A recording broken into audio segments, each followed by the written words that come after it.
దేశవ్యాప్తంగా జరుగుతున్న లోక్సభ ఎన్నికలు చివరి దశకు చేరుకున్నాయి. ఏపీలో శాసనసభ, లోక్సభ ఎన్నికలు, తెలంగాణలో పార్లమెంట్ ఎన్నికలు ఇప్పటికే పూర్తయ్యాయి. తాజాగా వరంగల్, ఖమ్మం, నల్గొండ, పట్టభద్రుల ఎమ్మెల్సీ ఉప ఎన్నికకు ఇవాళ పోలింగ్ జరుగుతుంది.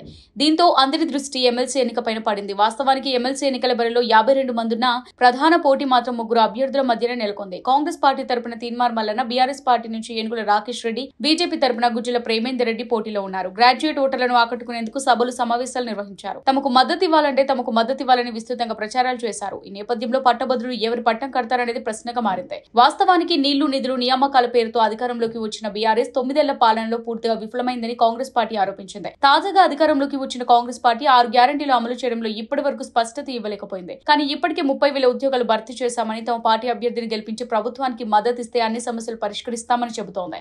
ఇదే టైంలో కాంగ్రెస్ పార్టీని కార్నర్ చేసింది బీఆర్ఎస్ పార్టీ. నిరుద్యోగులతో పాటు ఉద్యోగులను కూడా మోసం చేసిందని ఆరోపిస్తోంది. ఈ రెండు పార్టీలను బాగా నీరుకుని పెట్టింది బీజేపీ పార్టీ. కాంగ్రెస్, బీఆర్ఎస్ రెండు మోసకారి పార్టీలని, వాటి వల్ల నిరుద్యోగులకు తీరని అన్యాయం జరిగిందని ప్రజల్లోకి తీసుకెళ్లే ప్రయత్నం చేసింది. నియామకాల పేరుతో అధికారంలోకి వచ్చిన బీఆర్ఎస్ నిరుద్యోగుల జీవితాలతో ఆడుకుందన్నారు. అదే టైంలో 6 గ్యారంటీలతో పాటు ఉద్యోగాలు కల్పిస్తామని హామీ ఇచ్చి అధికారంలోకి వచ్చిన కాంగ్రెస్ అబద్దాలు చెబుతూ పాలన సాగిస్తోందన్నారు. మొత్తం మీద 3 పార్టీలు పట్టభద్రులను ప్రసన్నం చేసుకోవడానికి ప్రయత్నించాయనే చెప్పాలి. మరి త్రిముఖ పోరులో పట్టభద్రులు ఎవరికి పట్టం కడతారు, ఎవరిని పక్కన పెడతారనేది మరికొద్ది రోజుల్లో తేలిపోనుంది.